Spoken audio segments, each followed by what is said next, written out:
बिस्मिल्लाहिर्रहमानिर्रहीम। आज आप लोगों के साथ शेयर करूंगी मैं ऑथेंटिक शामी कबाब बनाने की रेसिपी। बच्चे हों या बड़े, शामी कबाब तो सभी के फेवरेट होते हैं।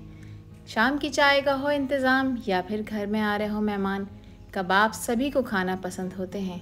ये कबाब बहुत टेस्टी तो बनकर तैयार होते ही हैं, साथ में रेशेदार भी बनकर तैयार होते हैं, जिसको आप फ्रीज़ करके रख सकते हैं 1 से 2 माह के लिए। तो फिर रेसिपी को एंड तक देखें, अच्छी लगे तो लाइक भी कर दें और चैनल पर न्यू हैं तो चैनल को भी ज़रूर सब्सक्राइब कर लें। अस्सलाम वालेकुम माय यूट्यूब फैमिली, कैसे हैं आप लोग? खुश रहें, आबाद रहें, जहाँ भी रहें हंसते मुस्कुराते रहें। मैं हूँ हादिया और वेलकम करती हूँ आप लोगों को कुकिंग सीक्रेट्स विद हादिया में। तो चलें फिर जल्दी से रेसिपी स्टार्ट कर लेते हैं। जायकेदार रेशेदार शामी कबाब बनाने के लिए यहाँ पर मैं 750 ग्राम गोश्त का इस्तेमाल कर रही हूँ, जो कि बीफ का है। इस रेसिपी को आप मटन के साथ भी तैयार कर सकते हैं। गोश्त बिल्कुल बोनलेस है, इसमें किसी भी तरह की कोई चर्बी भी शामिल नहीं है। इसके मैंने बड़े बड़े पीसेस कट कर लिए हैं, जैसा कि आपको वीडियो में नज़र आ रहा है। मैं बोटियों के साथ इस कबाब को बना के तैयार करूँगी। गोश्त को मैंने बहुत अच्छी तरह से वॉश और ड्राई कर लिया है। इसके अलावा इसमें मैं शामिल करूँगी 300 ग्राम चने की दाल।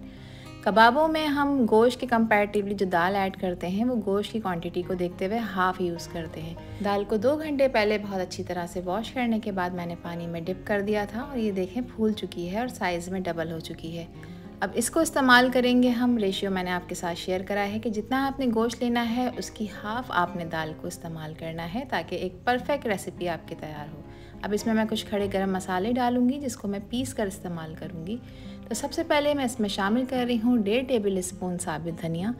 इसके अलावा इसमें शामिल करूँगी मैं 7 से 8 हैं लौंगे, 1 बड़ी है काली इलायची। इसके अलावा 1 दालचीनी की स्टिक मैंने इस्तेमाल की है। 10 से 12 साबित गोल वाली लाल मिर्चें हैं। इसके अलावा 1 टीस्पून है इसमें ज़ीरा, 3 अदद तेज़पात के पत्ते हैं जो कि मीडियम साइज़ के हैं, और 1 टीस्पून मैं इसमें साबित काली मिर्चों का ऐड कर रही हूँ। अगर ये सारे खड़े गरम मसाले आप इसमें एज इट इज़ शामिल कर देते हैं तो ये प्रॉपर पिस नहीं पाते और खाते वक्त मुँह में आते हैं, जिसकी वजह से फ्लेवर अच्छा नहीं। तमाम चीज़ों को मैंने मिक्सी जार में डाल दिया है। इसको कवर करूँगी और मैं इसका एक फ़ाइन सा पाउडर बनाकर तैयार कर लूँगी। तो देखें इस तरह से आपने इसको दरदरा सा पीस लेना है, जैसा कि आपको वीडियो में नज़र आ रहा है। अब शामी कबाब बनाने के लिए मैं प्रेशर कुकर का यूज़ कर रही हूँ। प्रेशर कुकर में मैंने सारा का सारा गोश्त शामिल कर दिया है और इसमें मैं ऐड करूँगी दाल, जो कि मैंने भिगो कर रखी थी। इसका पानी मैंने निकाल दिया है। दाल भी इसमें हम शामिल कर देंगे। अब इसमें अच्छे फ्लेवर के लिए मैं शामिल कर रही हूँ 1.5 टेबल स्पून अदरक लहसुन का पेस्ट, जो कि गाढ़ा वाला है। इसके अलावा 1 मीडियम साइज़ की प्याज थी, जिसको मैंने इस तरह क्यूब फॉर्म में कट कर लिया है। ये भी मैं इसमें शामिल कर दूँगी और शामिल करूँगी इसमें वो मसाला जो मैंने मिक्सी जार में डालकर उसका पाउडर बना लिया था। ये सारा का सारा मसाला आपने इसमें ऐड कर देना है। अब इसमें हस्बे ज़ायका मैं नमक शामिल करूँगी। मैं यहाँ पर 1.5 टीस्पून नमक ऐड कर रही हूँ। नमक आप अपने टेस्ट के अकॉर्डिंग ऐड करिएगा, कम या ज़्यादा जितना आपको पसंद हो। 1 टीस्पून मैं इसमें पिसी लाल मिर्चें ऐड कर रही हूँ और 1 टीस्पून इसमें मैं कुटी लाल मिर्चें ऐड कर रही हूँ। मिर्चों की क्वांटिटी एडजस्ट कर सकते हैं आप लोग। 1/4 टीस्पून मैं इसमें हल्दी शामिल कर रही हूँ, जिससे कलर अच्छा आएगा, और शामिल करूँगी इसमें 2 गिलास पानी। पानी आपने इतना ऐड करना है कि दाल और गोश्त जो है वो अच्छी तरह से इसमें डिप हो जाए। ना क्वांटिटी ज़्यादा होनी चाहिए पानी की, ना बहुत कम होनी चाहिए, ताकि गोश्त जो है वो प्रॉपर गल जाए और बहुत अच्छी तरह से टेंडर हो जाए। तो देखें यहाँ पर दाल और गोश्त अच्छी तरह से इसमें डिप हो चुके हैं, जैसा कि आपको वीडियो में नज़र आ रहा है। अब मैं इसका कवर लगाऊंगी और विसल आने के बाद मैं इसको तकरीबन 25 से 30 मिनट तक पकाऊंगी। बड़े साइज़ की बोटियों का मैं इस्तेमाल कर रही हूँ, तो आपने इसको 25 से 30 मिनट गलाना है। इससे गोश्त बहुत ही अच्छा टेंडर हो जाएगा। अगर आप पैन में पका रहे हैं, प्रेशर कुकर में नहीं पका रहे, तो फिर आपने तकरीबन इसको 1 घंटे के लिए पकाना है। तो 30 मिनट हो चुके हैं। इसका कवर हटाएँगे और देखेंगे क्या कंडीशन है। तो माशाल्लाह से गोश्त तो देखें कम्प्लीटली टेंडर हो चुका है। अब आपको इसमें थोड़ा सा पानी नज़र आ रहा है, ज़्यादा नहीं है, थोड़ा सा ही है। तो बस अब चूल्हे का फ्लेम आपने मीडियम पे ऑन करना है। गोश्त को चेक कर लेते हैं, इसका पानी भी ड्राई करेंगे। तो गोश्त तो देखिए अल्हम्दुलिल्लाह बहुत अच्छी तरह से टेंडर हो चुका है। अब आपने इसको पीसना है। इसको पीसने के लिए मैं आपके साथ कुछ ऑप्शन शेयर कर रही हूँ। तो देखें इस तरह से दाल घुटने वाला हर घर में मौजूद होता है। इसकी मदद से भी आप इसको पीस कर तैयार कर सकते हैं। इसके अलावा चॉपर में भी आप इसको पीस कर तैयार कर सकते हैं और इसको आप सिलबट्टे पे भी पीस सकते हैं।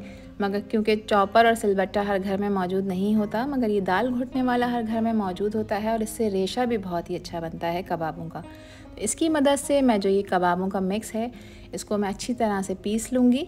चूल्हे का फ्लेम इस वक्त मीडियम है ताकि साथ साथ इसका पानी भी ड्राई होता रहे। ज़्यादा हाई फ्लेम पे आपने इसको नहीं करना, वरना फिर हाथ भी जलेंगे और ये मसाला जो है वो जलने का भी चांस है। जब तक इसका पानी ड्राई नहीं हो जाता बहुत आराम से देखें इसको मैं पीस लूँगी इसकी मदद से। साथ साथ पानी भी ड्राई होता रहेगा और बहुत फ़ाइन सा ये कबाबों का मिक्स बनकर तैयार हो जाएगा। तो यहाँ पर देखें कबाब बहुत अच्छी तरह से पिस चुके हैं। इसको मैंने अच्छी तरह से ठंडा भी कर लिया है। अब इसमें मैं कुछ सब्जियाँ ऐड करने लगी हूँ। एक मीडियम साइज़ की प्याज है जिसको मैंने ऑमलेट कट में कट कर लिया है। इसके अलावा 2 टेबल स्पून हरी और लाल वाली मिर्चें हैं।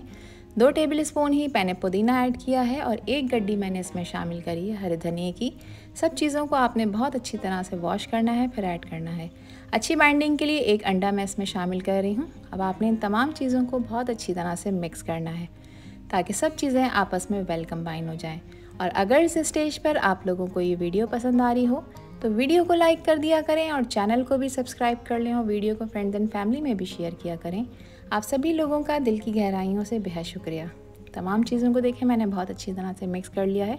अब आपने इसे रेस्ट देना है। रेस्ट देने के लिए आप इसे 1 घंटे रेफ्रिजरेट करें। उसके बाद देखें हम इसके कबाब बनाकर तैयार करेंगे।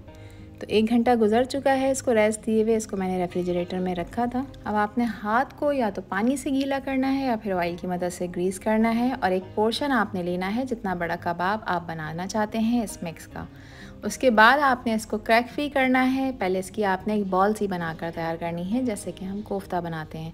फिर दोनों हाथों की मदद से इसको आपने फ्लैट करना है और इसके एजेस को भी सेट कर लेना है जैसा कि आपको वीडियो में नज़र आ रहा है। तो बहुत इजी है कबाब बनाना और देखें फ़ाइन सा शामी कबाब बनकर तैयार हो चुका है। इसी तरह से सारे मिक्स के मैंने कबाब बनाकर तैयार कर लिए थे। इस स्टेज पे आप इसे बनाकर फ्रीज़ करके रख सकते हैं 1 से 2 माह के लिए किसी एयर टाइट कंटेनर में या फिर ज़िपलॉक बैग भी बिल्कुल भी ख़राब नहीं होंगे। फिर जिस वक्त आपका दिल चाहे आप इसे निकालें, फ्राई करें और गर्मा गर्म सर्व करें। 750 ग्राम गोश्त में देखें कितने ढेर सारे कबाब बनकर तैयार हुए हैं जिनका साइज़ भी अच्छा है। ये अच्छे बड़े साइज़ के शामी कबाब बनकर तैयार हुए हैं।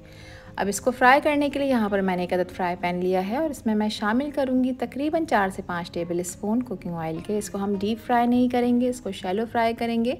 ऑयल गर्म हो चुका है तो अब मैं 1 बाय 1 करके कबाबों का एक बैच इसमें शामिल कर दूँगी। चूल्हे का फ्लेम आपने मीडियम रखना है। मीडियम फ्लेम पे बहुत अच्छा खूबसूरत सा लाइट गोल्डन कलर का आपने इनको फ्राई करना है। चूल्हे का फ्लेम हाई नहीं करिएगा ना बहुत लो करिएगा। मीडियम फ्लेम पे आपने इन्हें फ्राई करना है ताकि कबाब अंदर तक पक जाएं। इसमें अंडा भी शामिल है, वो भी अच्छी तरह से पक जाएगा। ऊपर से क्रिस्पी हो जाएंगे और अंदर से भी बहुत अच्छी तरह से सॉफ्ट भी बनेंगे और अंदर तक गल जाएंगे। इनको मैंने फ्राई कर लिया है। जब इसकी एक साइड अच्छी सी फ्राई हो जाए, लाइट गोल्डन कलर आ जाए, तो उसके बाद फिर आप इनकी साइड चेंज करें। इनका जो टोटल फ्राइंग टाइम है वो तकरीबन 4 से 5 मिनट है। मीडियम फ्लेम पे आपने इसे फ्राई करना है और जब आप देखें कि इस पर एक लाइट खूबसूरत सा गोल्डन कलर आ चुका है उसके बाद फिर आपने इसे निकाल लेना है और गर्मा गर्म सर्व करना है।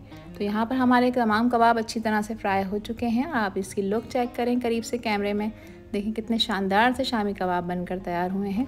कबाबों का जो एक्स्ट्रा ऑयल है उसको आपने अच्छी तरह से निचोड़ लेना है और सारे कबाब आपने इसमें से निकाल लेने हैं। चूल्हे का फ्लेम अब आपने लो कर देना है। इसके बाद आप दूसरा बैच फ्राई करना चाहें तो आप दूसरा बैच भी फ्राई कर सकते हैं। तो इन कबाबों को मैंने सर्व किया है फ्रेश सैलेड के साथ और हरी चटनी के साथ, जो कि इनके फ्लेवर को मज़ीद 4 चांद लगा देगा। तो आप यहाँ पर इन माशाल्लाह से कबाबों की लुक चेक करें, देखते ही खाने का दिल चाहेगा क्योंकि ये बहुत ही टेस्टी बनकर तैयार हुए हैं। इस ऑथेंटिक रेसिपी के साथ आप शामी कबाब बनाकर तैयार करें और इसको सर्व करें किसी भी दावत में या फिर अपने फैमिली मेम्बर्स को बनाकर खिलाएं। रोटी के साथ खाएं, पराठे के साथ खाएं या फिर चावलों के साथ खाएं, ये आपकी अपनी चॉइस है।